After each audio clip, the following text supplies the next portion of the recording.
राष्ट्रीय युवा दिवस 12 जनवरी।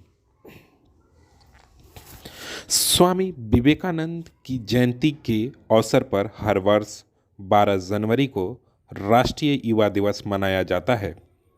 यह दिवस युवाओं के महत्व पर प्रकाश डालता है और साथ ही देश के युवाओं को प्रेरित करने वाले और देश के विकास में युवाओं की भागीदारी की बात करने वाले स्वामी विवेकानंद को श्रद्धांजलि भी देता है। वर्ष 1984 में भारत सरकार ने स्वामी विवेकानंद के जन्मदिन को राष्ट्रीय युवा दिवस के रूप में मनाने की घोषणा की थी। भारत में युवा और उनके कल्याण से जुड़ी कुछ पहले भारत की कुल युवा आबादी वर्ष 1991 में 222.7 मिलियन से बढ़कर वर्ष 2011 में 333.4 मिलियन हो गई थी और वर्ष 2021 तक 371.4 मिलियन तक पहुंचने का अनुमान है। नई जनगणना जारी होने पर विश्व में लगभग 5 में से 1 व्यक्ति की आयु 15 से 24 वर्ष के बीच है, जिनमें से अधिकांश विकासशील देशों में रहते हैं। सांख्यिकी और कार्यक्रम कार्यान्वयन मंत्रालय भारत सरकार की यूथ इन इंडिया 2022 की रिपोर्ट के मुताबिक आने वाले वर्षों में देश में वर्ष 2036 तक युवाओं की आबादी घटकर 345.5 मिलियन हो जाएगी।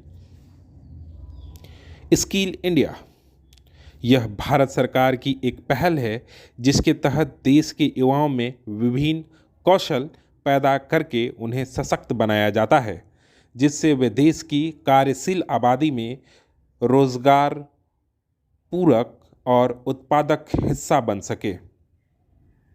जनरेशन अनलिमिटेड वर्ष 2018 में शुरू हुई GU प्रोग्राम का उद्देश्य संयुक्त राष्ट्र UN की पहुंच और नेटवर्क के साथ व्यापार और सरकारों के भागीदारों को एक साथ जोड़कर वैश्विक और स्थानीय स्तर पर विश्व के युवाओं के लिए शिक्षा, रोजगार और उद्यमशीलता में सुधार लाना है।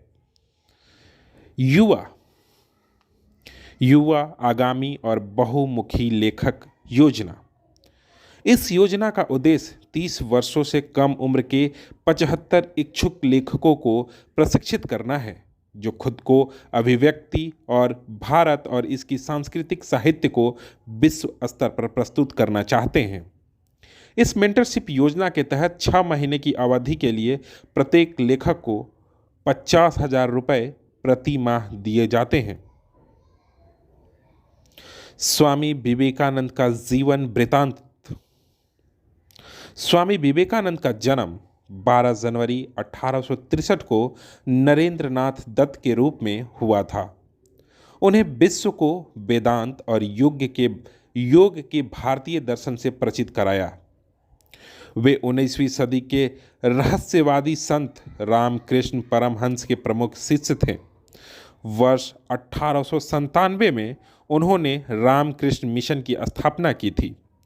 वर्ष 1902 में बेलूर मठ में स्वामी विवेकानंद का निधन